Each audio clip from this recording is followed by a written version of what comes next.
2 days later, Doris takes Brittany to her doctor. When she did the assessment on Brittany, she did hear some congestion in her lungs. She also heard some faint wheezing.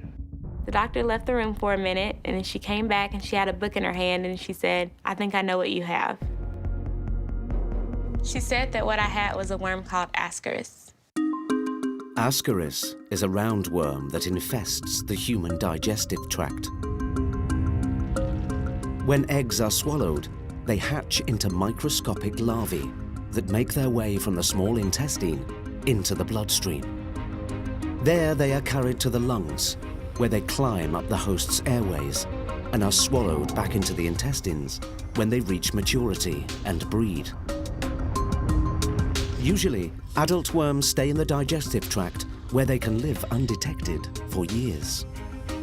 In Brittany's case, it's likely her fever made her body too hot for the worms. In this inhospitable environment, these Ascaris worms head for the nearest exit, crawling up her esophagus and into her airways, triggering her cough.